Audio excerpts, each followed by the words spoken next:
बिस्मिल्लाहिर्रहमानिर्रहीम, अस्सलाम वालेकुम। Welcome to my YouTube channel. आप लोग कैसे, उम्मीद है सब खैरियत से होंगे। आज मैं आप लोग के लिए बहुत ही ज़बरदस्त मीठे की रेसिपी लाई हूँ और इतने कम टाइम में ये बनेगा ना, यकीन जाने। अगर आपके घर में हो रही है दावत या आ जाए घर में अचानक मेहमान, तो ये बनाएं और मेहमान जो आपकी तारीफ़ों के अंबार लगा देंगे। इतना मज़ेदार और मिनटों में बनने वाला। तो चले बनाना शुरू करते हैं। तो ये मैंने जो है 1 किलो दूध ले लिया था। 1 किलो दूध को हमने चूल्हे पे रख के अच्छे से बॉईल कर लिया था और सिलो जो है चूल्हे पे ये पक रहा था। ठीक है, इसको हमने पूरा बॉईल कर लिया है। ये हमने लिया गाय का दूध। अब इसकी जगह आप जो इस्तेमाल करते हैं आप ले सकते हैं। ठीक है, अब 1 प्याली भर के मैंने इसमें शामिल कर दी चीनी। चीनी अपने टेस्ट के हिसाब से, और 1 प्याली भर के रंगीन सेवइयाँ जो होती हैं बेक पार्लर वालों की, मैंने वो ली। ठीक है, अब हमने इसको इतनी देर पकाना है कि चीनी भी अच्छी से जो है ना हल हो जाए, और जो सेवइयाँ हमने इसमें रंगीन वाली डाली हैं ये भी अच्छी से गल जाए। ज़्यादा टाइम नहीं लगता, जल्दी से गल जाती है और बहुत मज़ेदार मीठा बनता है। यकीन जाने कि बच्चे तो बच्चे, बड़े भी जो है ना प्यालियाँ भर भर के खाते हैं, क्योंकि बहुत मज़े का बनता है और मिनटों में बनता है। तो ये देखें, इसको पकते हुए टाइम हो गया और जो इसकी सेवइयाँ हैं वो भी जो अच्छी सी गल गई हैं। अब हमने क्या करना है, ये देखिए सेवइयाँ भी बहुत अच्छी सी गल गई हैं। अब हमने लिया है 2 खाने के चमचे कस्टर्ड पाउडर, और ये मैंने लिया है स्ट्रॉबेरी फ्लेवर में।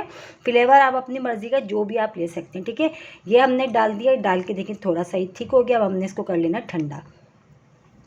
तो ये देखें तकरीबन हमने इसको फ्रिज में रख के अच्छा से इसको हमने ठंडा कर लिया। अब इसमें हम फ्रूट्स ऐड करेंगे। अच्छा, फ्रूट्स आपके पास जो भी हो आप वो डाल सकते हैं इसमें। इसमें मैंने ले लिया है केला और आम, सेब और आड़ू। ये 4 फ्रूट्स मैंने इसमें लिए हैं। आपके पास जो भी फ्रिज में पड़े हैं आप वो ले सकते हैं। देखें बस आपने, लेकिन आपने ये इस चीज़ का ध्यान रखना, जब कस्टर्ड हमारा पूरी तरह ठंडा हो जाएगा हमने जब डालना है।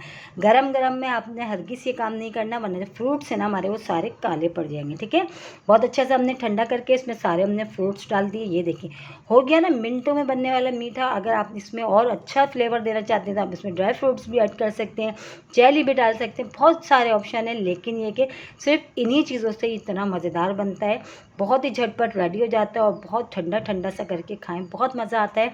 और ये देखें कितनी ज़बरदस्त सी मिनटों में बनने वाली मीठे की इससे आसान और मज़ेदार रेसिपी कोई हो ही नहीं सकती। और इसी के साथ ही अगर मेरे चैनल पे नए, मेरी वीडियो पहली बार वॉच कर रहे हैं तो मेरे चैनल को सब्सक्राइब कर लें और बेल आइकन को लाजमी प्रेस करिएगा, ताकि मेरी हर आने वाली वीडियो की नोटिफिकेशन आपको सबसे पहले देखने को मिले। और वीडियो अच्छी लगी है तो ज़रूर लाइक करिएगा। इंशाअल्लाह ताला कल फिर हाजिर होंगी एक और रेसिपी के साथ। जब तक के रखिएगा अपना ख्याल। अल्लाह हाफिज़।